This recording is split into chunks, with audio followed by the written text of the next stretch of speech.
기계랑 안 친해가지고 안녕하세요. 저 정말 오래 기다려서 긴장이 극도로 달해 있어가지고 말이 꼬이더라도 이해해주세요. 파이팅! 안녕하세요. 저는 블로그에 암탉이 알을 낳듯이 글을 낳는다는 의미로 갑자기 생각이 안 나네. 알 시리즈를 쓰고 있고요. 유리 멘탈 내향인이 조금씩 용기를 내서 알을 하나씩 깨고 있는 중이라서 지금은 알 깨기 전문가이기도 합니다. 다시 한번 인사드릴게요. 안녕하세요. 저는 생각쟁이라고 합니다. 저기에 있는 사람은 저랑 저희 아들이 알을 깨고 있는 장면입니다. 이야기에 앞서서 질문 하나 드릴까 하는데요. 여러분은 제가 보여드리는 항목들 중에서 얼마나 해당되는지 한번 봐주시겠어요? 슬라이드도 긴장을 했나 봅니다.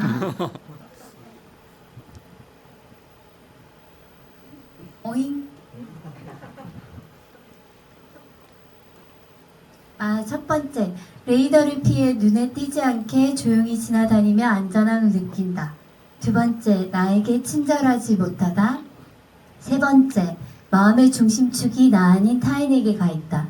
그래서 내 마음에 집중하기보다 다른 사람들의 시선이나 말, 그리고 사회적인 기준에 맞춰서 살고 있다. 네 번째, 이걸로는 충분하지 않다는 병, 나는 부족해 병을 앓고 있다. 다섯 번째, 좋은 게 좋은 거다. 변화가 두려워 인생을 주어진 대로 수동적으로 살고 있다. 마지막으로 괜찮은 척, 아무렇지 않은 척, 외향적인 척하는 가면을 쓰고 있다. 여러분은 몇 개나 해당되세요? 혹시 세 개? 다 해당되는 사람은 없어요? 있을 땐... 지목을 하세요. 엘리님. 저는 지금 말씀드린 모든 것에 해당되는 사람이었어요. 이랬던 제가 글을 쓰면서, 블로그에 글을 쓰면서 알을 하나씩 깨고 세상 밖으로 나오고 있는데요. 그럼 제 이야기일지도 모르고, 제 이야기이기도 하고 여러분의 이야기일지도 모르는 이야기 한번 들어봐 주시겠어요?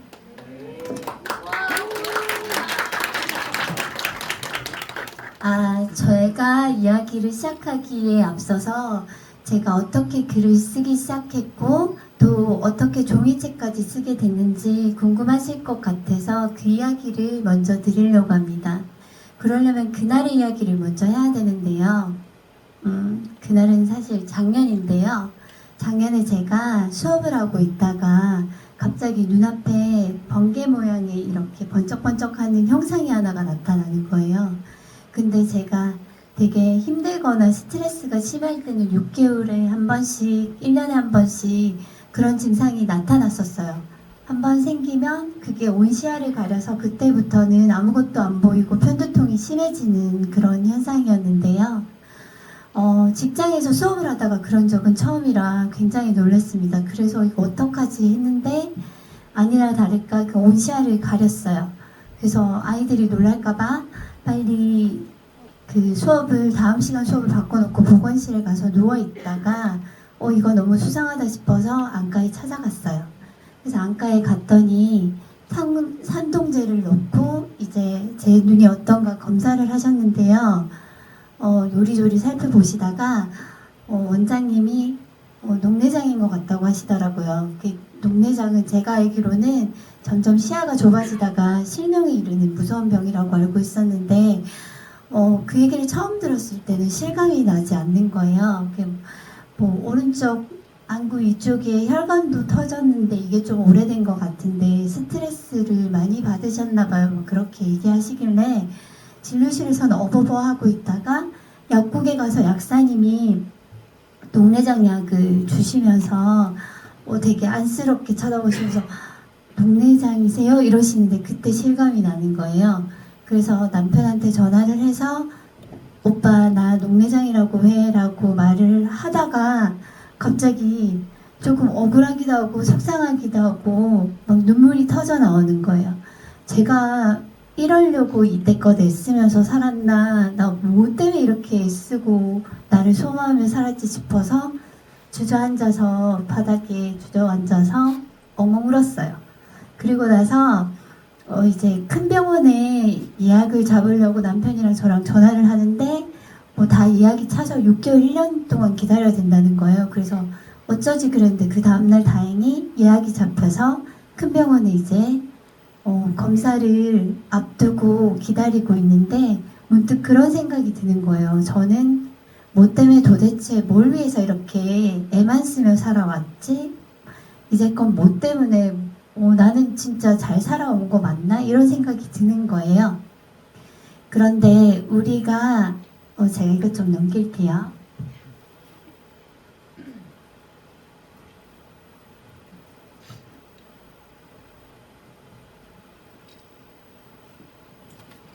우리가 삶에서 중요한 어떤 것들을 잃어버리거나 우리 삶에 어떤 고비가 오게 되면 나는 정말 잘 살고 있는가 하는 그런 실존적인 질문에 도달하게 된다고 합니다. 그전에는 보이지도 않고 들리지도 않고 관심도 없었던 것들이 내 삶에 묵직한 울림을 주는 거죠. 저 같은 경우에는 몸과 마음이 이렇게 여기저기서 탈이 나고 나서 비로소 나에 대한, 내 삶에 대한 깊은 의문이 들기 시작했습니다. 여러 번의 정밀 검사를 거쳐서 다행스럽게도 제 눈은 이제 관리만 하고 정기적인 검사만 받으면 괜찮을 거라고 말을 하셨어요. 중간에 떨려서 다 생략을 해버렸는데 제가 녹내증 때문에 그런 것만은 아니었고 제 책에도 적었는데 제가 몇 년 동안 힘든 일이 굉장히 많았거든요. 잘못된 오진이 나서 눈에 이상이 생겼고 그리고 오지럼증으로 한 4년 동안을 고생을 했어요. 미니를 이석증, 귀랑 관련된 어지럼증은 다 와가지고 그게 남들은 6개월 만에 낫는다는데 저는 거의 4년 동안에 그렇게 아파서 휴직도 오래 하고 막 그랬었거든요. 그래서 그 상태에서 녹내장 얘기까지 들으니까 나는 뭘 이렇게 잘못했길래 나 뭘 잘못 살았길래 이렇게까지 나에게 시련이 있지? 나 정말 안 나쁘게 살았는데 열심히 살았던 죄밖에 없는데 그러면서 그렇게 약간 억울한 감정이 들었었어요. 그래서 중간에 생각된 게 그 내용이고 그래서 검사 받고 나서 이제 정기적으로 검사 받고 관리하면 괜찮다는 얘기를 듣고 그리고 알고 보니까 그 의사 선생님이 녹내장으로 유명한 명의시라 가지고 6개월, 1년 돼도 예약을 잡기 어렵다고 하는데 저는 운이 좋게 그때 갔던 거예요. 그래서 나중에 생각해 보니까 이제껏 고생하면서 너를 안 돌보면서 살았으니까 이제는 네 삶에 집중하면서 살아봐라 하고 제 삶이 저에게 기회를 한 번 더 주는 느낌이 들었어요. 그래서 저는 그때부터 다른 사람 말고 저에게 집중하는 삶, 다른 사람 말고 제 목소리와 제 욕구, 제 감정에 집중해 보는 삶을 살아보기로 마음먹었습니다. 여러분에게 용기란 어떤 이미지인지 궁금해요. 용기가 이만큼 큰 이미지는 혹시 아니신지. 제가 말씀드리고 싶은 용기는 그런 용기가 아니라 아주 작은 콩알만한 용기면 우리 삶이 충분히 바뀔 수 있다는 거를 제 삶에서 경험해서 여러분에게 한번 얘기해 드리고 싶어서 용기라는 말을 꺼냈습니다. 다른 사람이 아닌 나를 깊게 들여다보고 내가 원하는 삶을 살아보고 싶어서 저는 상담을 받고 글쓰기를 시작하기로 결심했습니다.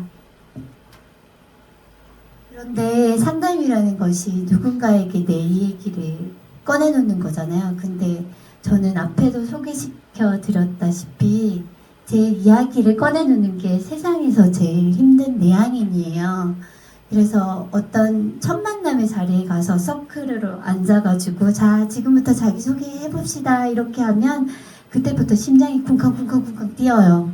그러다가 제 앞에 사람 차례가 되면 이제 제 심장 소리가 옆에 분한테 들릴까봐 걱정이 될 정도로 제 소개가 굉장히 싫은 사람인데 상담을 가면 제 이야기를 보나마나 꺼내야 되잖아요. 그래서 두려웠어요.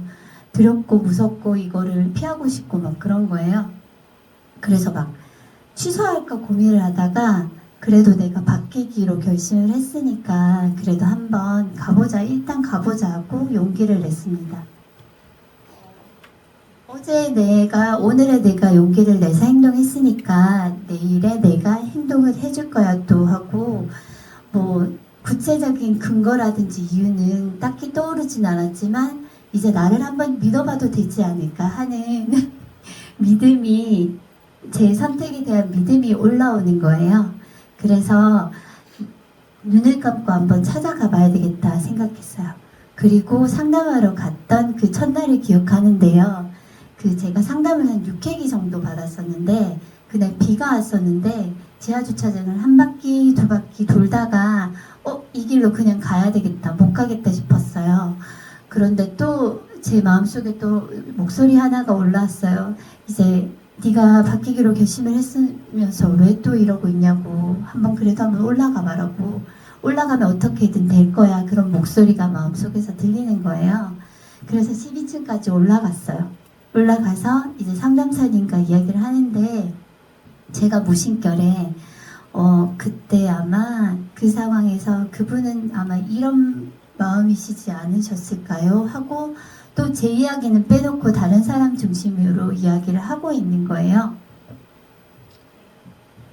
그랬더니 상담사분이, 이제 노련하신 상담사분이 눈치를 채셨어요. 그래서 아니 그 얘기하기 말고 선생님은요? 선생님은 어떻게 생각하세요?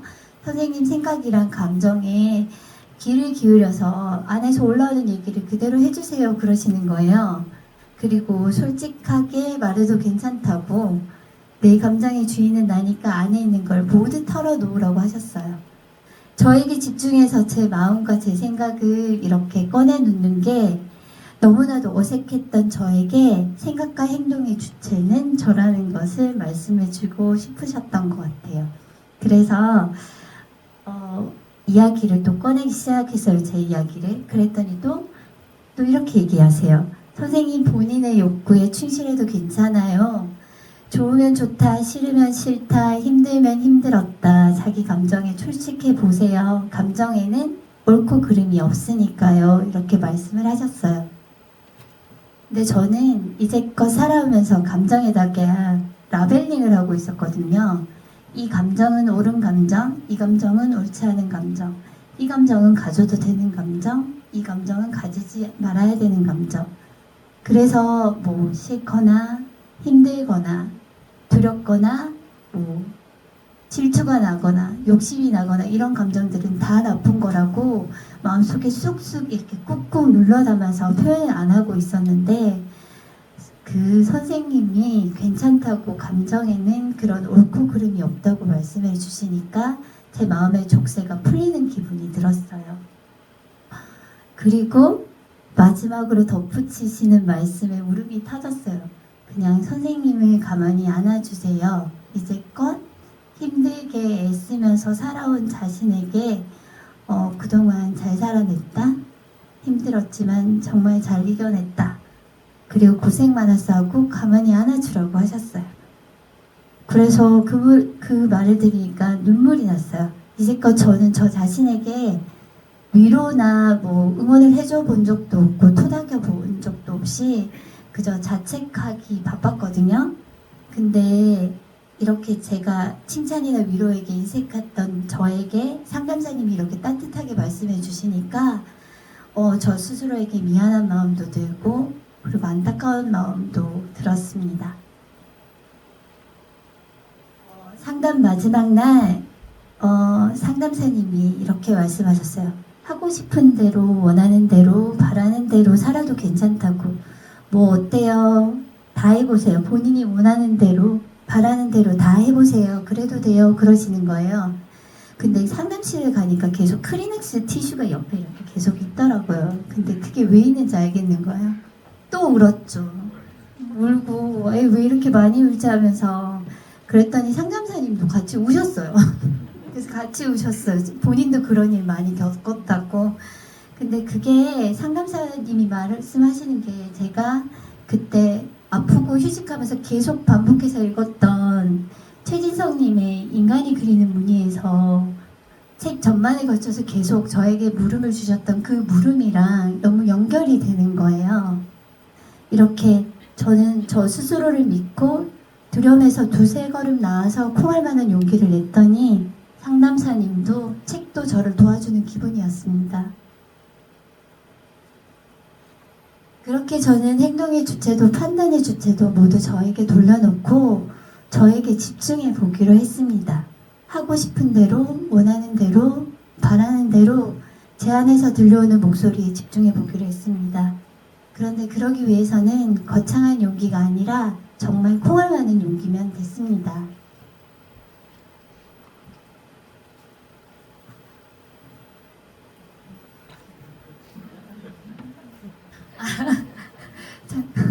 그 콩알 만한 용기를 근데 눈을 보니까 더 떨리네요. 어떡하지? 눈을 안 보고 천장을 보니까 하나도 안 떨리는데 눈을 보니까 떨려요. 다 마음으로 듣고 계시는 거 맞죠? 아무 판단도 하지 말아주세요. 하고 싶은 대로, 원하는 대로, 바라는 대로 살아보려고 저는 블로그에 글을 쓰기 시작했습니다.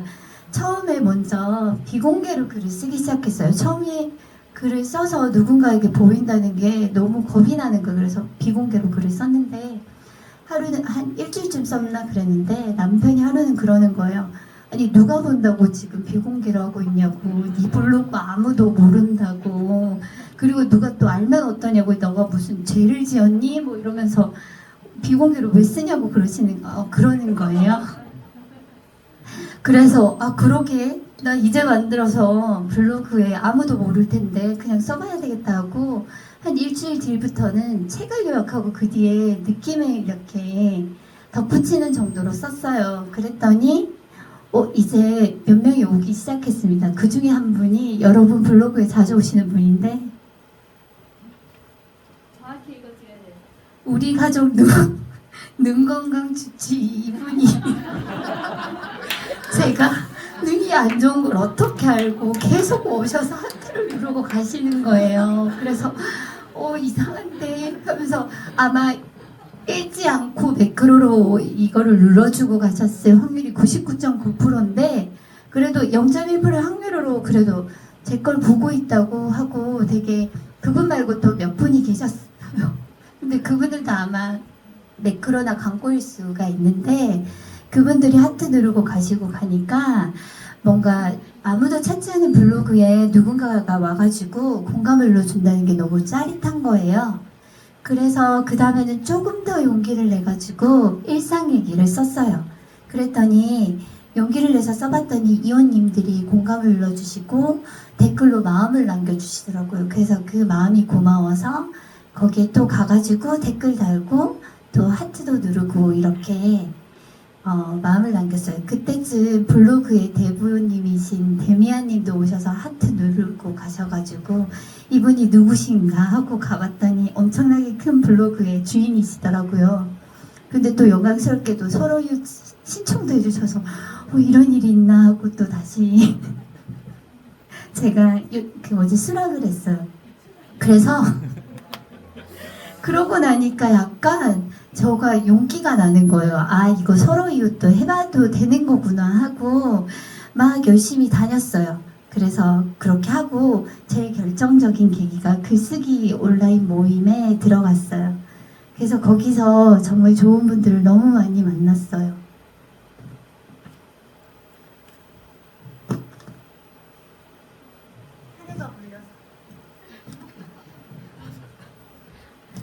그렇게 한번 용기를 냈더니 그 다음번에 용기를 내는 건 어렵지 않더라고요. 그래서 블로그 세계에 입문한 지 100일 만에 누구에게는 별로 큰일이 아닐 수는 있겠지만 제가 용기를 내서 신청을 하고 또 신청을 받고 이랬더니 5,000분의 이웃님들이 저와 인연을 맺어주셨고 제 글에 어떤 날은 공감이 600개까지 달린 적도 있었고 댓글이 100개 이상이 계속 달리기 시작했어요. 그래서 이게 무슨 일이야. 아무도 몰랐던 그런 블로그 비공개로 글을 올리던 내가 어느새 보니까 쉬지 않고 글을 쓰고 있고, 그리고 어느새 6,000명이 넘는 이웃들과 인연을 맺고 소통하는 제가 말하기 되게 민망한데 공감 요정 생각쟁이가 되어 있었습니다. 고맙습니다. 초보 블로거 시절 포스팅하고 이웃을 맺고 매일 글을 써내려가는 것이 때로는 막막했거든요. 그래서 그 시절이 떠올라서 초보 블로거님들께 도움을 주고 싶은 마음에 블로그 글쓰기와 관련된 그런 포스팅을 계속 올리고 거기에 덧붙여서 전자책도 냈고요. 유리멘탈 극내향형인 인간형인 생각쟁이가 어떻게 블로그에 글을 쓰고 멘탈 근력을 키우며 나를 찾아가게 되었는지 같은 내향인 동지들에게 힘을 주고 싶어서, 용기를 주고 싶어서, 그리고 지금 혹시 되게 힘겹거나 힘겨운 터널을 지나가고 계신 분들이 계시면 제 이야기를 통해서 결국 다 지나가고 더 단단해지더라고 용기를 드리고 싶어서 종이책을 썼습니다. 그리고 지금 이렇게 용기를 내서 여러분 앞에서 제 이야기를 하고 있네요.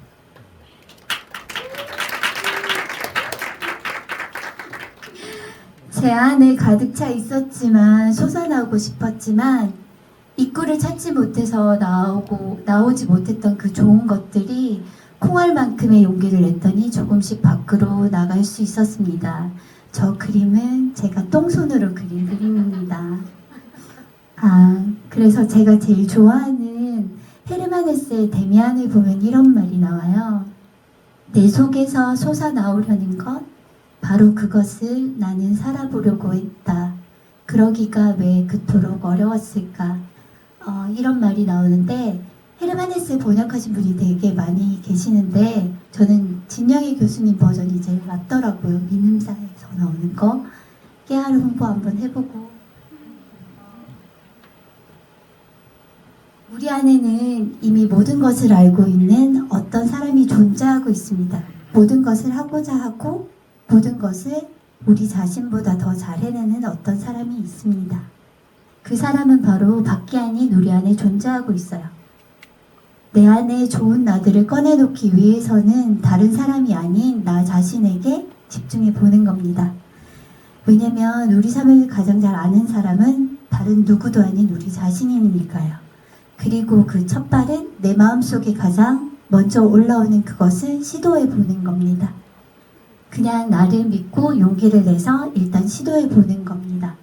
왜냐면 썩 괜찮은 내가 내린 선택이 썩 괜찮지 않을 리가 없으니까요. 나 자신에게 집중해 보세요. 일단 아주 작은 것부터 시작해 보는 겁니다. 이것도 제가 그렸습니다. 용기를 조금만 내어서 한두 발자국만 내걸으면 그 다음은 어렵지 않더라고요.